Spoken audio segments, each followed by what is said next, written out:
I'm legitimately shocked. It really did happen. What did? I'm surprised as well. It really does pay to be a pessimist. This is our exchange, the moment we pass through the front gate. It's almost time for homeroom, so there are students on their way to class. All around us. Archer and I stand still like a pillar amid the swirling human sea. The air isn't just stagnant. Someone set up a bounded field, don't you think? It isn't finished, but yes, prep work is already underway. They must think they're a big shot to go about it this openly. Or an unbelievable amateur, only a third-rate mage would make such a conspicuous field. Someone with actual skill would conceal it until it was time to strike. And how would you rate this mage? Who knows? I couldn't care less. More importantly, trying such shoddy work in my territory is just gonna earn them a beating. I let out an indignant huff as I crossed through the grounds. As a mage, there's no sugarcoating it. I won't be satisfied until whoever made this bounded field gets what's coming to them.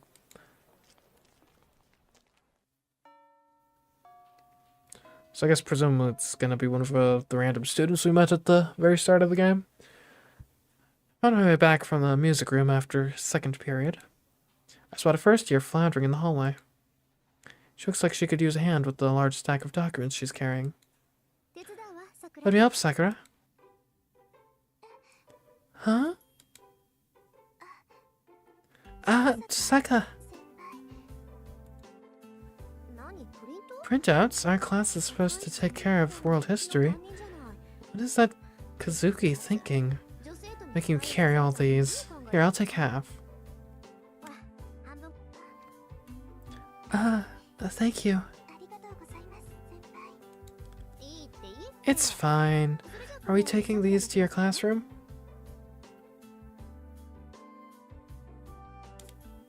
I'll see a shrimp giver.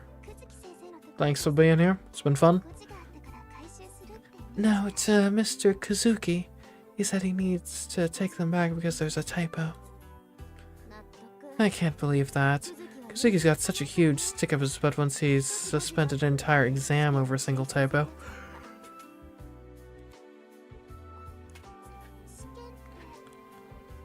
You mean the exam here at this school?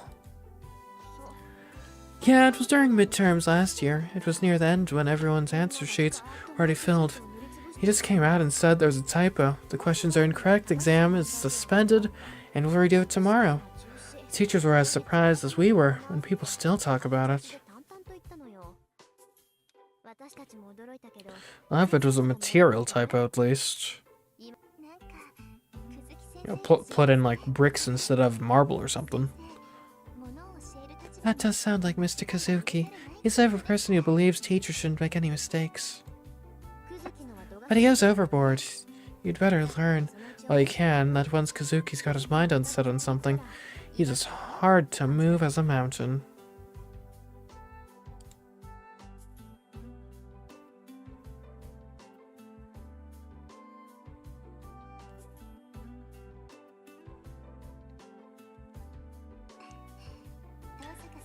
You must like him. It's unusual to hear you talk about someone like that. Is it? I do wish he'd just relax. Though he's alright, just the way he is, ultimately. The faculty at our school is made up of both really nice teachers and some really scary ones. It's a delicate balance that Mr. Kazuki is an important part of. He's the stick to the carrot. You'll see more of him next year since he teaches ethics. Oh right, Sakura, there's something I want to ask you about.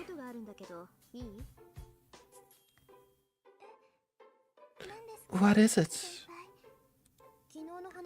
It's out yesterday. Were you talking to a foreigner? You saw that?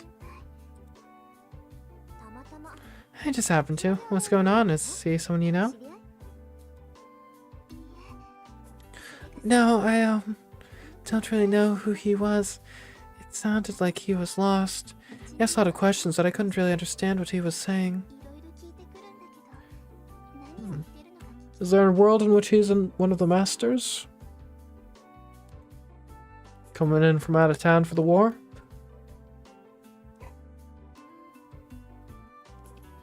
And that's when she slipped away. I see, sorry, I was just curious.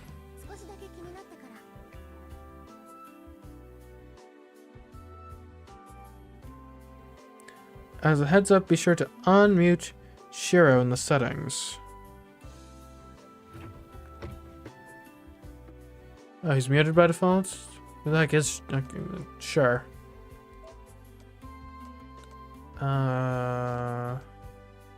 Volume mix.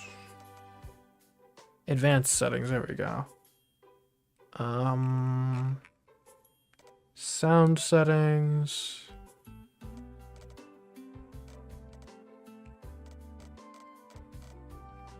I don't know, I don't see anyone who looks... Hold on. So who did you say? Shiro? Do I know Shiro? Oh, I do know Shiro. Oh, he's muted. Ah. There you go. You're welcome. Thanks for the tip there. I stole the pies. Wait, did that actually save my changes? Hold on.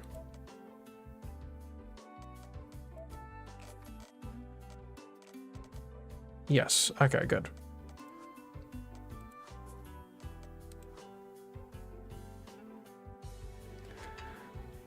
I see. Sorry, I was just curious.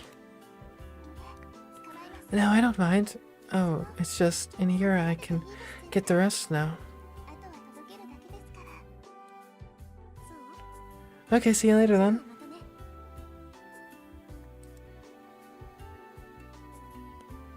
I returned the printouts to Sakura. But before I head back to my classroom, I found myself stopping. How are you lately, Sakura? I'm okay. I'm doing well. I see. Let me know if Shinji's up to something. He doesn't know when to quit, so it'll just get worse if you keep quiet.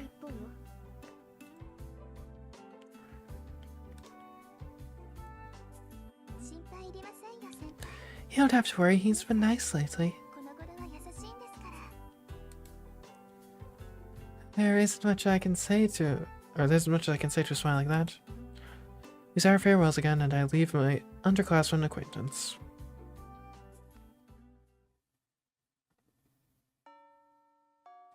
School day is over. Classroom steadily empty, and the campus darkens by the hour. The crimson sun will set soon. Once night falls, there won't be anyone left around. Let's begin, Archer. First we'll investigate the bounded field. Once we determine what type it is, we'll decide whether to erase it or leave it. I speak to our invisible partner. Feel him nod in acknowledgments. Bounded fields are meant to protect their casters. You can consider them a terrain-based magecraft formed by weaving magical energy into a net and applying it to the earth to affect the inside of the field. There are countless types of effects they can have, ranging from wards that isolate an area from the outside world, to avoid detection, to fields that limit the type of magecraft that can be activated within. Most defensive types suppress biological functions inside the area of effect.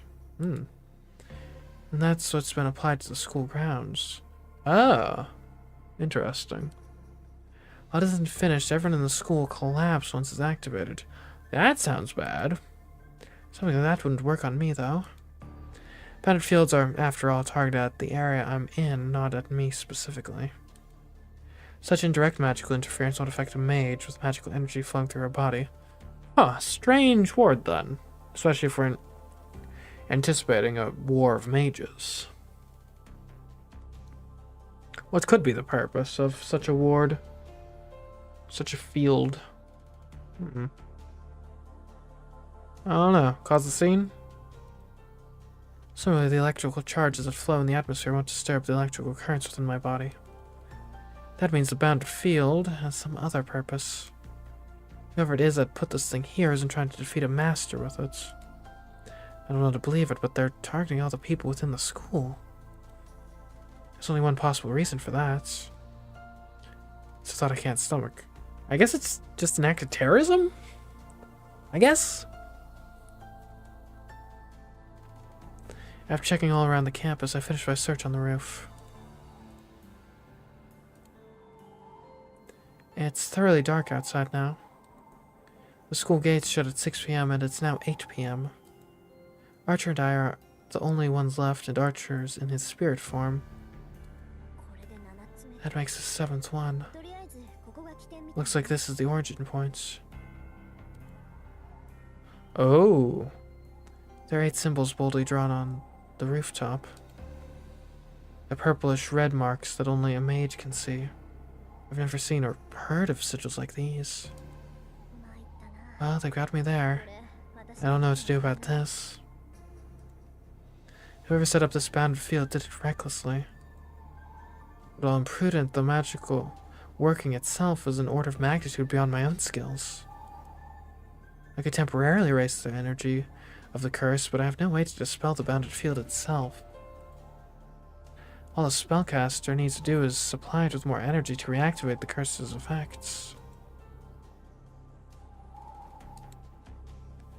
Archer doesn't comment. He's probably remained silent since encountering the rooftop sigils because he too has realized their nature. This bounded field does more than drain its victim's stamina. It will literally melt everyone inside once it's turned on. What? Melt? That's no good.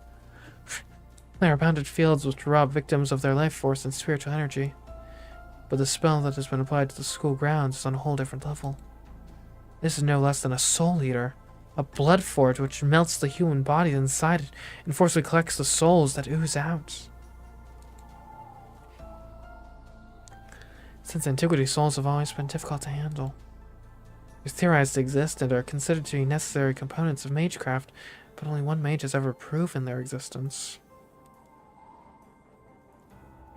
Our definition of soul stops at that which examines within, and that which is transferred between vessels. To not only extract souls, but then capture them as in one place. It defies comprehension.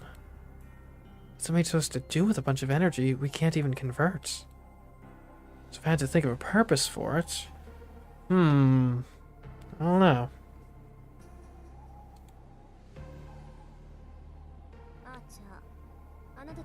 Archer, is that what you and your kind are? It comes out colder than I intended. You surmise correctly. I did say that we are fundamentally spiritual beings. That means we feed on the second and third factors, the soul and the mind. Just as you sustain yourselves with the flesh of creatures, we servants derive nutrition from the mind and soul. Oh, so is the master here trying to feed their servants, the souls of all those within the school? Okay. Interesting play. While said nutrition doesn't change our base abilities, acquiring more of it does make us more durable. It increases our reserve of magical energy, in other words. He's right. The way to make your own servant stronger is to indiscriminately attack human beings.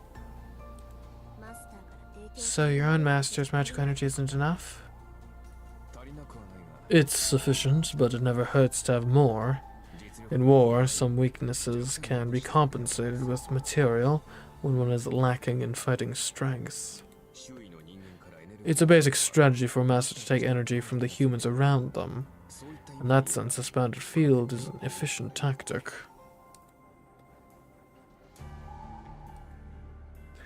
Aren't you saying that I should murder people and take their power if I want to win? It's so simple. I've always known this to be true. And I know it's the path I'm supposed to walk. That really teased me off.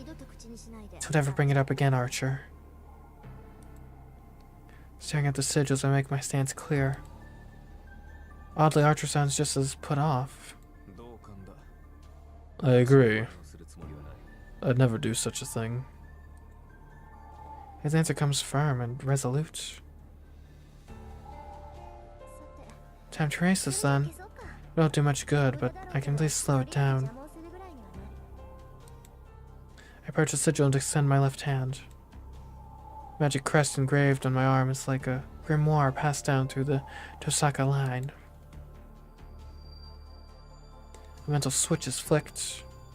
I pass magical energy through the magic crest, load a verse of bounded field erasure, take a deep breath and activate it. Abzug, erase, Bidyung, surgical removal, Mittelstand, verse 2. I then send a pulse of magic and energy through via my left hand. That should wash away the sigil for now. What? You're gonna erase it? What a waste. Suddenly, a third voice chimes in while I'm casting the spell. I whirl around. Who are you? A man perched on top of the water tower, some 10 meters above, looking down at me. He's got a deep blue that blends into the night. His mouth is drawn into a grin. He has a bestial air about him. His gaze is sharp and clear. This bizarre situation, the man in blue watches me as if he's greeting a friend he hasn't seen in a decade. Did you do this? No, it's a mage's job to play little tricks. We just fight whomever we're ordered to. Isn't that right, mate? So this is... servant. His tone is lethal yet carefree. This man can see Archer. You're a servant. That I am. And if you know that, lass, you must be my enemy.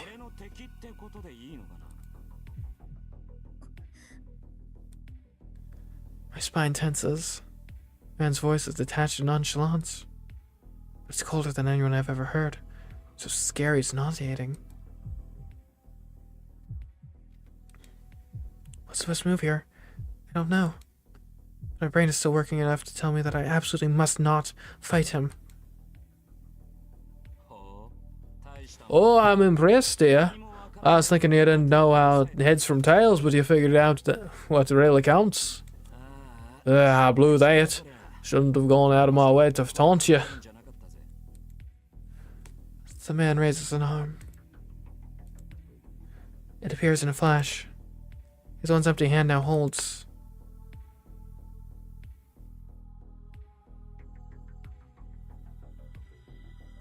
a scarred 2-meter long weapon. Huh! My legs throw me to the side before I can think. There isn't time to even hesitate about jumping off the roof. Oh, okay, we're jumping! Wow. I thought I might make a mad dash for the fence, intending to barrel right through it. A cyclone lifts my hair into the air, by the skin of my teeth. In that instant, something slices through the space I was just in, tearing the fence apart with it. Ha! You got a nice pair of legs on you. The blue whirlwind pursues me. There's no way out. The fence is behind me. My flanks are cut off. I won't make it. Is this gross? Light mass. It's clean. Heavy pressure. I react swiftly. My magic crest surges to life so I can weave a single count MageCraft. The spell lightens mass and manipulates gravity. Light as a feather, my body bounces into the air. I know, I got this! I jump over the fence to plummet off the roof. Whoa! Air resistance and gravity push and pull along my body. So at 15 meters to the ground, 1.7 seconds away. Too slow. He's going to catch up to me. Fox Scott, Sight, percept, yes, Atlas. The funeral returns to the earth. Don't fall? I mean, we're falling with style. It'll be fine. Archer, handle the landing.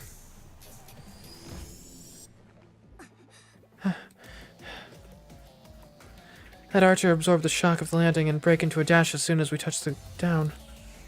I couldn't stay on that rooftop. We need a less cramped area from which to maneuver freely. Battlefield without obstacles where Archer and I can truly shine.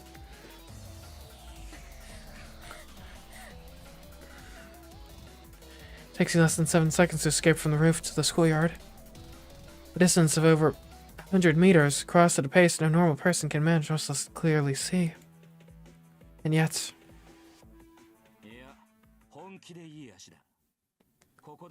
You really do have good legs. I always feel bad about having to kill you here. Against the servant, it's wasted effort. At the same time I draw back, Archer materializes before me. It's a cloudy night. Archer's hand grips a short sword that faintly reflects the moonlight. Oh! Man's lips twist into an ominous sneer. Yeah, this is how it ought to be. Can't say I hate guys like you are quick on the uptake. The whirlwind howls. It's the weapon he swung at me. On the rooftop, a spear of blood like crimson that came mercilessly for my head. A lancer. That's me. That must make your servant a saber. Nah, it doesn't feel like one. Who the hell are you? Gone is his carefree ease from a moment ago. Archer stays silent, facing off against the Lancer's unconcealed bloodlust. It's just under 5 meters between them. Lancer's weapon is nearly 2 meters long. Doesn't feel like the beast of man is going to be deterred by a mere 3-meter difference. I can tell you're not the type to settle things man to man. It must make you an archer.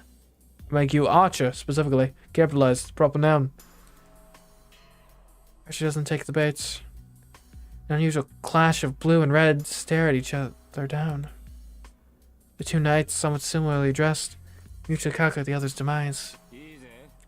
Alright, all that's left is to throw you down. Draw your bow at you. Not that I usually do this, but I'm polite enough to wait that long.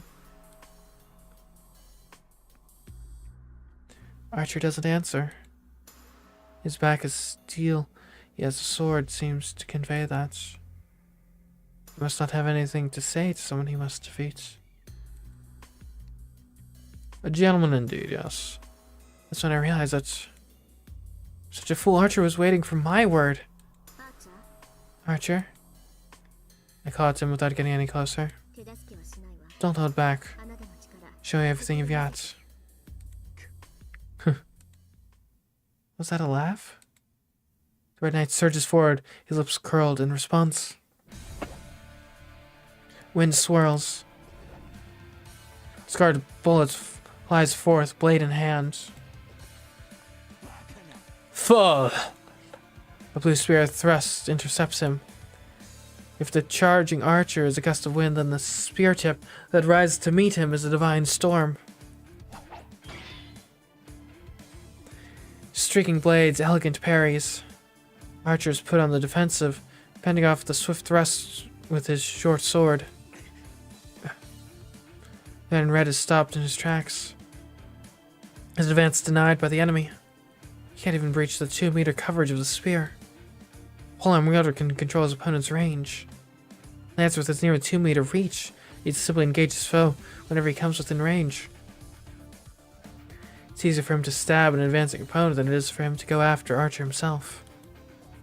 Despite this, Lancer closes the distance himself to press the attack, all the while keeping Archer from advancing further. You're a damn fool, Bowman, trying to challenge me in close combat. Lancer's snarl is fiery. Each thrust Lancer closes in, Isolde never letting up for a second. Moving in too close to suicide for a spear wielder. The advantage of the spear is the ability to control the enemy's position. Lancer shouldn't have a chance if he keeps closing in. No way. That's only according to conventional wisdom. Unerringly, unceasingly, Lancer's spear seeks to pierce Archer's throat, shoulder, forehead, heart. The strikes are too swift to even leave an afterimage. Archer's forced to parry, block, or evade every move of the spear. Any strike, if true, would be a mortal blow. Still, Archer is a servant, even if he specializes with the bow. He won't be brought down so easily by mundane attacks.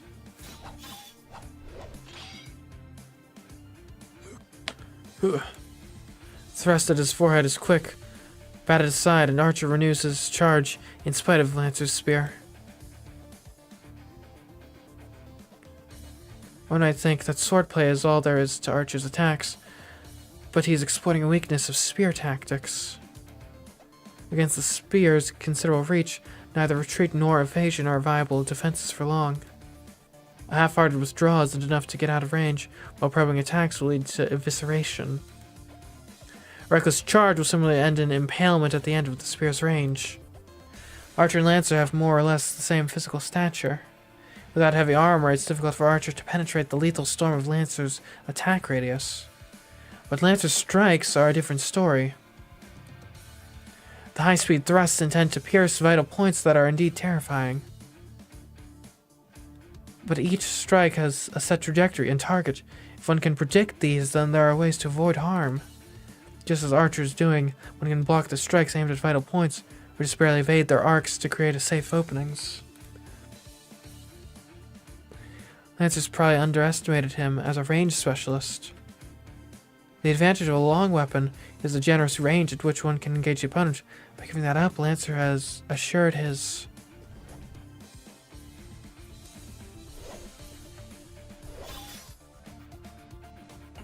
Ugh. The man in red stops in his tracks. I watch a nightmare unfold as if time has rewinded. Lancer's attacks become even faster than before. Ugh.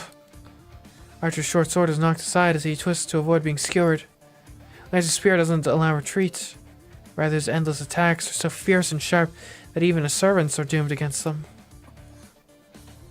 We are the ones who underestimated our enemy. That servant, that Lancer, and his spear can't be described in mundane martial terms. Who could possibly survive such a relentless barrage? Archer beats a desperate retreat while parrying strikes, creating slightly more distance between the fighters. In that moment, Lancer steps into the gap and unleashes an even more ferocious attack. The storm of attacks is little different from what he's already been doing, but their execution is truly godlike. They've already clashed 10 times. No, it's actually several times more than that. The torrent of spear strikes increases again in intensity and number, threatening to take Archer's life 1,000 times over. It isn't even a change in speed, but in precision. At a steady pace, Lancer's spear comes down on Archer like a waterfall. How can Archer get inside his guard? With such a short weapon, all he can do is defend against the spear. He has no way to close in on Lancer. In fact, he's being forced backwards. The steel vacuum stretches out. I should be backing Archer up, but words tie in my throat. My CMeeCraft isn't easy to aim precisely. I risk getting Archer too if he can't get far away enough from Lancer.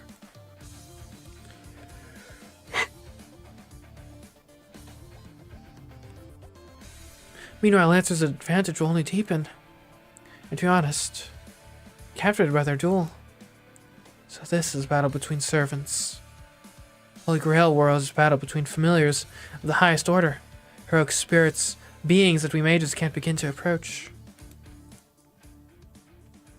Servants. Familiars divided among 7 classes and roles, serving 7 masters. Supreme familiars called forth by the Holy Grail itself. Familiars really a misnomer for them. Familiars are supposed to be subservient minions who act on behalf of a mage. Normally you'd imagine something like Puss in Boots, an elegant white bird, or a disobedient black dog, something like that.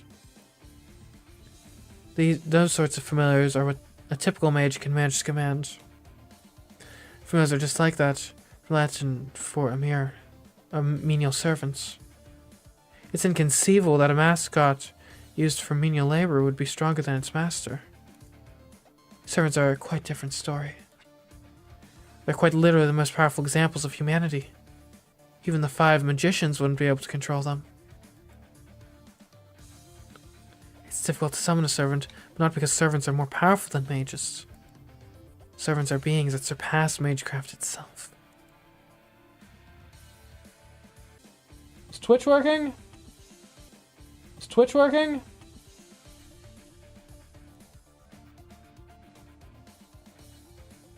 I think so. Twitch, did anything like get cut off? Like what's... It is? Okay, good. I think YouTube's back. I don't know why it got... Like, it was fairly stable. Like, I would get maybe, like, 1 disconnect a week. Maybe. Previously. Now I've been getting, like, multiple a stream, but it's so weird and annoying. I don't know why. It doesn't make sense. Anyways, they became a type of elemental we call heroic spirits. Guardians of the human race. Doesn't matter whether they were historical people or characters from mythology. Heroes are created by the thoughts of the people. Imagine them as the idols we wish they were and treat them as if they were real. Objective truth is irrelevant. Fame and faith are sufficient to give form to these legends. They're humanity's ultimate ideals, the greatest among us. That's what it means to be a hero and a heroic spirit. Naturally, it's impossible for a mere human to control something greater than human. What mages usually do is borrow a portion of their power and imitate their feats. Summoning a complete heroic spirit is simply impossible. Yet the Holy Grail makes it possible. It allows us to summon these spirits in flesh and even bind them to our command. The sheer absurdity of it proves the Grail's omnipotence. That's how heroic spirits are summoned from across time, whether from the age of gods or as recent as a century ago. 7 heroic spirits serve and protect their 7 masters, and each master sends their servants out to defeat enemy masters. It's a death match between heroes of every age and every land. That's the story behind the ritual we call the Holy Grail War. Of course, there are limits to what the Grail can do. Even the Holy Grail can't indiscriminately summon mythic beings akin to elementals. Just as a form created by the people is required to materialize a 6th theoretical factor known as demons, heroic spirits need a material form to operate in this world. This is their temporary label, and the way they're allowed to exist in this world. The Holy Grail provides vessels that heroic spirits can easily materialize in, called classes, and only heroic spirits that fit these classes can be summoned. A class is like a passport that lets a heroic spirit visit the modern era to act as a familiar. It's a material vessel that they temporarily possess. There are 7 masters, 7 heroic spirits to serve them. Each is assigned one of 7 classes. Saber, the Knight of the Sword. Lancer, the Knight of the Spear. Archer, the Knight of the Bow. Rider, the Cavalier. Caster, the Mage. Assassin, the Silent Killer. Ooh, that one sounds strong. Berserker, the Mad Warrior. Only heroic spirits with attributes corresponding to the 7 classes can be summoned to the modern world, and they become servants whom the masters command. That's the servant system. Humans summon and make contracts with heroic spirits beyond our ability to handle, all in hopes of winning a miracle beyond our ken. It's the greatest of battles that can only happen here in this land, like no other Holy Grail war.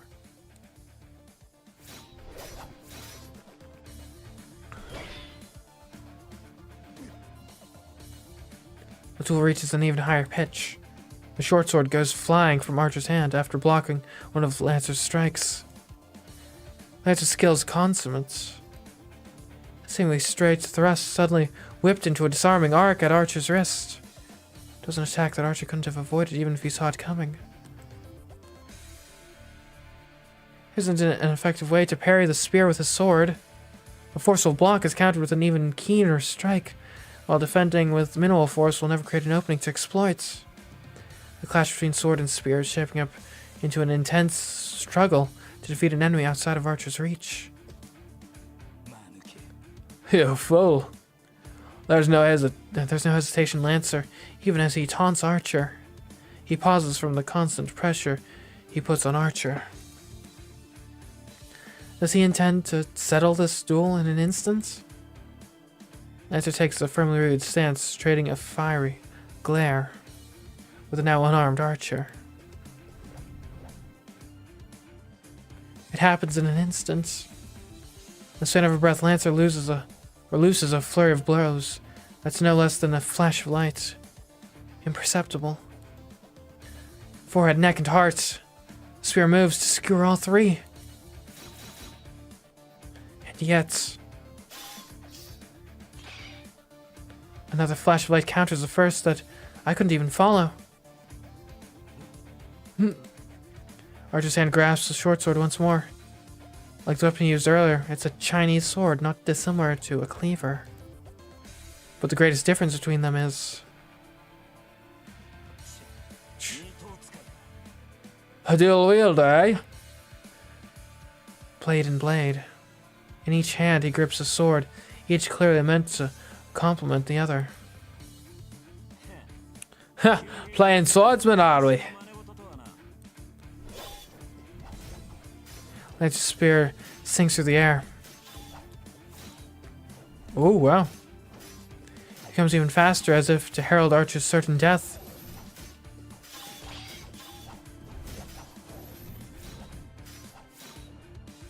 The duel becomes a symphony of clashing blades. Two steel instruments play a resounding chorus, the sparks of their conflict rising to a never-ending crescendo. Their battle is like a vacuum. It sucks in all the air around it, making me feel like I'll be cut if I even dare approach. It all happened in an instant, really. As I watched with bated breath, no one seemed to stretch on. Lancer keeps his foes out of his fatal pockets, while Archer attempts to close the gap with his shield of dueling swords. Or dual swords, rather. They've clashed over 100 times already, Archer losing a weapon each time. But instantly another sword appears in Archer's empty hand, and Lancer is slightly driven back each time. Lancer finally acknowledges his miscalculation. He has no idea who he's fighting. Would it be a mistake to keep dismissing his opponent as a bowman?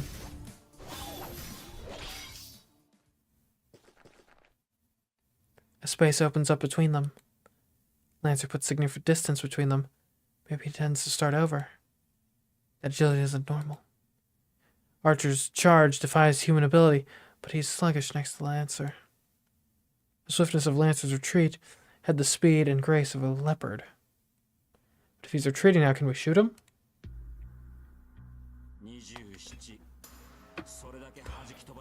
"27. I've disarmed you 27 times and did you still have more?" Lancer sounds irritated. Actually, he sounds more confused than upset. I feel the same way. Yeah, being able to regenerate your sword is pretty good. According to my father, servants typically only have one weapon. They're supposed to be singular relics of unimaginable power, not expendable items to be drawn over and over like Archer's doing. Servants are heroes whose spiritual rank are elevated to the magnitude of elementals or divine spirits after death. In a way, they're not unlike angels and demons. They're powerful familiars on their own, but their greatest strength is the mighty weapons that prove they're heroes. We call these magic items noble phantasms. They're the favorite weapon or armor that a servant used while it was a living hero. It's literally the servant's secret weapon. So why is he bringing out knives, or not knives, but like short swords? Shouldn't he, like, he's an archer, is he not? To a servant, a noble phantasm is a one-of-a-kind armament. It's a servant's indispensable ultimate weapon as well. Same goes for Lancer's spear. It can exhibit its power as a noble phantasm if he so chooses. A noble phantasm is a formidable weapon on its own, but its true power is expressed when invoking its true name. Heroes' weapons are known to have slain dragons and gods, to have conquered the earth. Servants activate noble phantasms with their own magical energy. It's not unlike CMeeCraft, actually. Servants use their noble phantasms as catalysts to recreate the destruction from their legends. A noble phantasm is most certainly not a disposable tool. Archer has produced dozens of swords by now. Each seems like a masterwork unto itself, but they surely can't be his noble phantasm. He's an archer, after all. His secret must be some kind of bow. What's the matter, Lancer? It's not like you to be so cautious. Where'd all that fire go? Snaky bastard, you think you can bite me like that? The cause of Lancer's irritation is obvious. Lancer's been fighting as a spearman while Archer has been fending him off as a swordsman, meaning that Archer hasn't revealed his cards yet. It must be frustrating to deal with. Fine then, let me have you skill this. Which land are you a hero from? I've never heard of a bowman who's also a dual-wielding swordsman. It's easy to tell who you are, though. They say that only the swiftest heroes are chosen as lancers, but you're outstanding even among them. There can't be 3 spear wielders as fine as you in the world, and only one has such bestial agility. Who could we be talking about? I don't know, I mean, he could be like... And spears would have been very common in like ancient Greek warfare. We could be looking at like an Achilles, potentially. Or a Leonidas, maybe. I'm trying to think of other notable spearmen throughout history. It's tough because the polearm has historically been the weapon of the rank and file soldier, right? There's kind of the run-of-the-mill infantryman. It's not often the kind of iconic, almost like mythical weapon. Could be Lancelot, in theory. We're going for like Arthurian legend. I'm gonna put my bet on Achilles. That's my bet here. Especially because Achilles is notably superhuman, right? He's I think he's a demigod of some nature, I think. I don't know. He's something like that. Like all of the Greek heroes are, aren't they? Oh, well said, Archer. For a moment, the bloodlust is so strong, I forgot. For a moment, the bloodlust is so strong, I forget to breathe. Lance's arms move. Silvered stands without any of the nonchalance he's shown thus far. His spear tip dips as if to puncture the ground, but Lance's eyes bore straight through Archer. Then will you taste my killer technique? I won't stop you. You're a foe we have to overcome sooner or later. Lancer lowers his stance. Simultaneously, a thorny, bitter cold overtakes the schoolyard. The air freezes. I don't mean that metaphorically, it's literally ice cold. All of the mana in the atmosphere freezes solid. Only the warrior, Lancer, is allowed to breathe in this space. The spear in Lancer's hands is undoubtedly magical. Its true form eager to burst forth. Oh no. He's going to die. I don't know what kind of noble phantasm that is, but Archer is finished. It's the first time I've had this kind of premonition, and hard as it is to believe, I don't doubt it for a second. Lancer unleashes his spear, Archer will die. That's absolutely certain. As Lancer says, his spear means death. Archer will lose. Lancer will stab him through the heart and he'll die. Despite that, despite these premonitions, despite this insight, I can't even help Archer. I feel like if I so much as lift a finger, I'll signal the beginning of the end. If there's a way to prevent Archer's defeat, then it can only be... Who goes there? Sudden appearance of a third party whom we've all overlooked. Huh?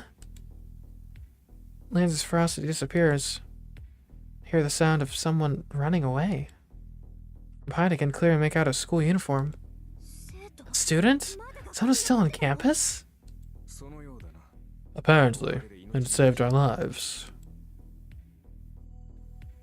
Archer answers coolly. Sure enough, the interruption did save our skin. I screwed after I was so distracted by Lance that I wasn't keeping an eye on our surroundings. Wait, what are you doing, Archer? Can't you tell? I'm resting because there's no one left to fight. That's not what I mean. What about Lancer? He went off to chase the witness.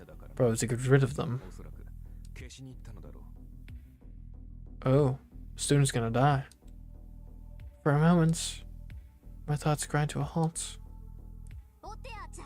After them, Archer, I'll catch up. Archer pursues Lancer immediately. Damn it, I'm such a dummy. I curse around negligence. Standard mage policy to eliminate witnesses. Till now I've been careful not to allow anyone to see me as a mage to avoid that scenario. Why did it have to happen today of all days?